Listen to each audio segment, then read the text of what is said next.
नमस्कार दोस्तों, मैं हूं आपका दोस्त के बी। तो आज के इस वीडियो में हम 7 जुलाई 2022 को एसएससी एमटीएस के जो आपके पहले शिफ्ट का एग्जाम हुआ है उसमें पूछे गए जीके जीएस और करंट अफेयर्स के प्रश्नों को हम लोग डिस्कस करेंगे।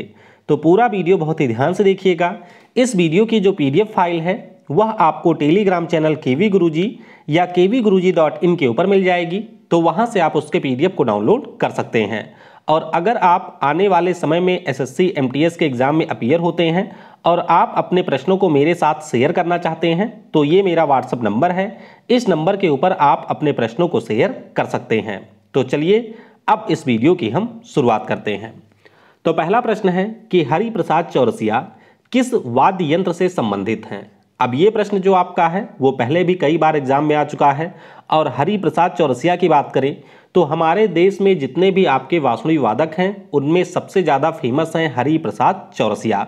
कुछ अन्य बांसुरी वादकों की बात करें तो आपके शशांक सुब्रमण्यम हैं, राकेश चौरसिया हैं, एन रमानी हैं, रोनू मजूमदार हैं, पन्ना लाल घोष हैं, प्रवीण गौड़ खिंदी हैं, रघुनाथ सेठ हैं। तो ये सारे भी हमारे बांसुरी बजाने वाले हैं। अगला प्रश्न पूछा गया कि खजुराहो मंदिर का जो निर्माण है वो किस वास्तुकला पर आधारित है। आपको ये पता होगा कि 1986 में खजुराहो के जो टेम्पल हैं वो आपके यूनेस्को हेरिटेज में शामिल किए गए थे। चंदेला डायनेस्टी के जो राजा थे उनके द्वारा ये मंदिर बनवाया गया है। और अगर हम लोग इसकी वास्तुकला की बात करें तो ये आपकी नागर शैली और इरोटिक स्कल्पचर के ऊपर बेस्ड है। अगला प्रश्न पूछा गया कि 2011 की जनगणना के अनुसार किस राज्य में जनसंख्या घनत्व 100 व्यक्ति पर वर्ग किलोमीटर से कम है। अब यहाँ पर ये राज्य था या शहर था वो आपको नीचे कमेंट में बताना है। फिलहाल अगर राज्य से ये पूछा गया होगा तो हमारे भारत में ऐसे 4 से 5 राज्य थे जिसका पॉपुलेशन डेंसिटी 100 पर्सन पर किलोमीटर से कम था, जिसमें से अरुणाचल प्रदेश सबसे कम वाला है, यहाँ पर 17 है। फिर आपका सिक्किम है, मिजोरम है, अंडमान और निकोबार है, जहाँ की जो जनसंख्या घनत्व है वह 100 व्यक्ति पर वर्ग किलोमीटर से कम है। अगला प्रश्न पूछा गया था कि दर्पण का फार्मूला क्या है। तो बहुत ही सिंपल सा प्रश्न था, 1/f = 1/b + 1/u। ये आपके दर्पण का फार्मूला होता है। और आपको ध्यान रखना है यहाँ पर जो f है वो आपके फोकस को रिप्रेजेंट करता है। u की अगर हम लोग बात करें तो ये आपके लेंस से वस्तु की दूरी को रिप्रेजेंट करता है। और अगर हम लोग v की बात करते हैं तो जो इमेज का फॉर्मेशन हो रहा है वो इमेज आपके लेंस से कितनी दूरी पर है उसको रिप्रेजेंट करता है यहाँ पर v।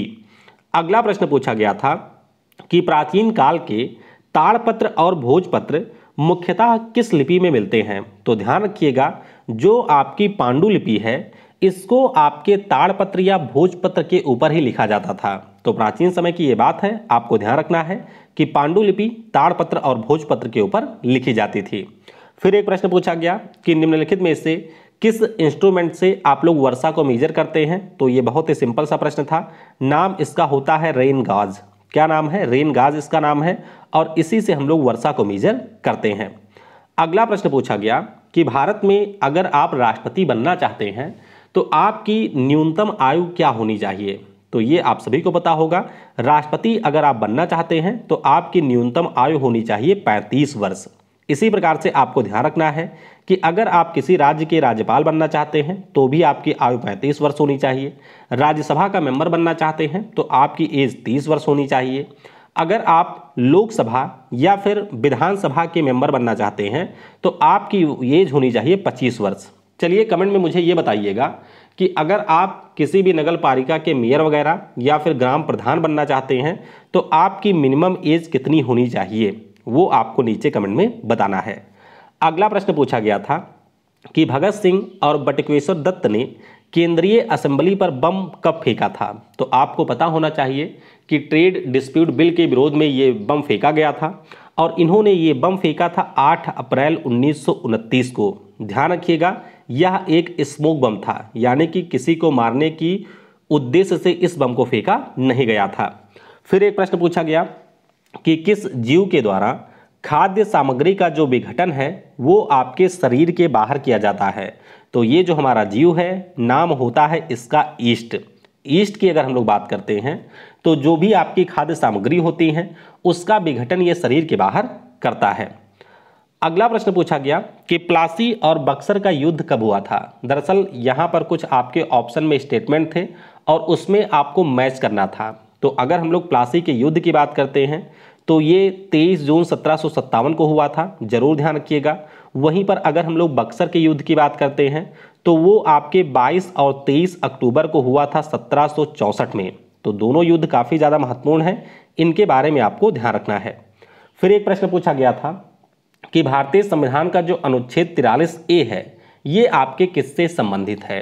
तो अगर हम लोग 43A की बात करते हैं तो ये आपके राज्यों को ये शक्ति देता है कि ये आपके उद्योगों के प्रबंध में, कर्मकारों के संबंध में कोई भी कानून वगैरह बना सकते हैं। अगर आपसे 43B पूछा गया होगा तो ध्यान रखिएगा, संविधान का जो 43B आर्टिकल है ये आपके सहकारी समितियों को बढ़ावा देने के लिए प्रेरित करता है। तो जो भी ऑप्शन में आपको दिया गया होगा उसी के अनुसार आप इसे टिक करेंगे। फिर एक प्रश्न था कि निम्नलिखित में से कौन सी वास्तुकला औरंगजेब से संबंधित है। वैसे ये प्रश्न कल पूछा गया था आपके 3री शिफ्ट में। तो ध्यान रखिएगा, इस वास्तुकला का नाम है मोती मस्जिद। और मोती मस्जिद के बारे में आपको ये ध्यान रखना है कि दिल्ली में जो लाल किला बनवाया था शाहजहां ने, उस लाल किले के भीतर आपको मोती मस्जिद देखने को मिलेगा और इसका निर्माण औरंगजेब के द्वारा करवाया गया था। अगला प्रश्न ये भी आपके कल का ही प्रश्न है कि कविता ऐ मेरे वतन के लोगों किसने लिखा है।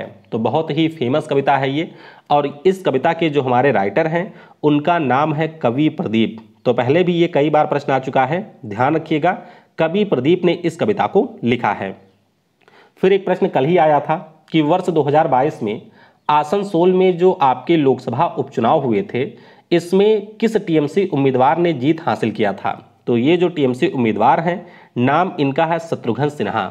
आप सभी को पता होगा कि इसी साल यहाँ पर आपके उपचुनाव हुए थे लोकसभा के, और उसमें तृणमूल कांग्रेस के जो नेता हैं अभिनेता शत्रुघ्न सिन्हा, इन्होंने आपके जीत हासिल की थी।